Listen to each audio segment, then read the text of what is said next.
వరంగల్ నగరంలోని వెంకట్రామ జంక్షన్ వద్ద CM Revanth Reddy Hazeem Jahi mill కార్మికులకు ఇస్తామన్న 200 గజాల నివాస స్థలంను వెంటనే ఇవ్వాలని కార్మికులు డిమాండ్ చేస్తున్నారు.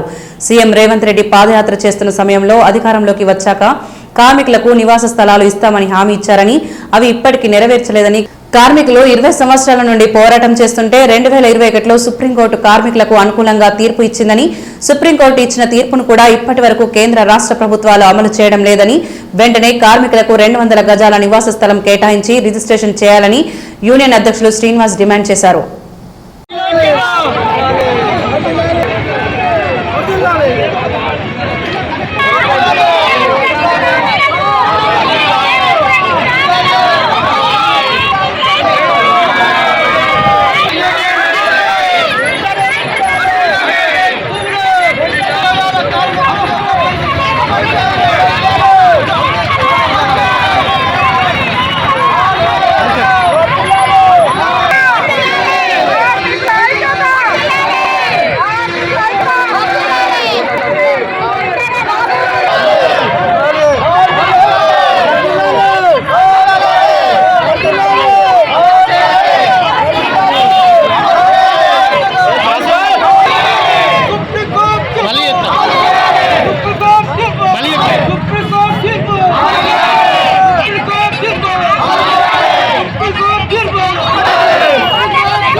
యూనియన్ అధ్యక్షుడిని శ్రీనివాస్ నా పేరు. ఈ పోరాటం నడవబట్టి 24 సంవత్సరాలు. 2021లో సుప్రీంకోర్టు తీర్పు ఇచ్చింది. ఇప్పటి వరకు సుప్రీంకోర్టు తీర్పును ఏ ప్రభుత్వం అమలు చేస్తలేదు. వెంటనే అమలు చేయాలనేది కూడా మేము విజ్ఞప్తి చేస్తున్నాం.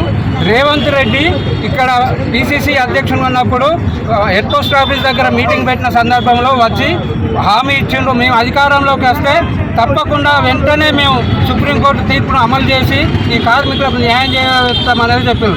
సుప్రీంకోర్టు తీర్పు స్పష్టంగా చెప్పింది, రాష్ట్ర ప్రభుత్వం కానీ కేంద్ర ప్రభుత్వం కానీ దాన్ని అమలు చేయాలి, ప్రతి కార్మికునికి 200 గజాలు ఇవ్వాలి అనేది చెప్పడం జరిగింది. అది దానికి సంబంధించి ఇప్పటి వరకు కూడా అమలు చేస్తారు. రేవంత్ రెడ్డి వెంటనే దాన్ని కనుక అతను ఇచ్చిన హామీని అమలు చేయకపోతే భవిష్యత్తులో ఉమ్మడి వరంగల్ జిల్లాలో కాకుండా రాష్ట్రంలోనే ఇవాళ విశాఖపట్నం పోరాటం తర్వాత 24 సంవత్సరాల పోరాటం జరుగుతున్నది. ఈ తెలంగాణలో ఇంతకంటే పోరాటం వేరే దగ్గర లేదు. ఇది పెద్ద పోరాటము. ఇక్కడ ఉన్న మంత్రులు కానీ ఎమ్మెల్యేలు కానీ అందరూ స్పందించాలి. 2.5 సంవత్సరాలు టైం ఇచ్చాము ఈ ప్రభుత్వానికి. 2.5 సంవత్సరాల టైంలో కూడా ఇప్పటి వరకు స్పందించలేదు. మా ఫైలు కూడా ముఖ్యమంత్రి దగ్గర ఉంది, దాన్ని వెంటనే అమలు చేయాలనేది మేము ఆ దృష్టికి తీసుకొస్తాను.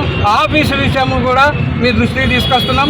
ఆఫీసు విషయంలో కూలగొట్టిన వెంటనే కొండ మురళి గారు వచ్చి మనం ఏం చెప్పలేదు, ఆయన ప్రెస్ మీట్ పెట్టి ఏం చెప్పినానంటే, నేను అదే స్థలంలో నెల లోపల ఆఫీసు కానీ కార్మికులు ఏది కోరుకుంటే ఆ కోరుకున్న ప్రకారం నేను కట్టిస్తా అనేది హామీ ఇచ్చిండు.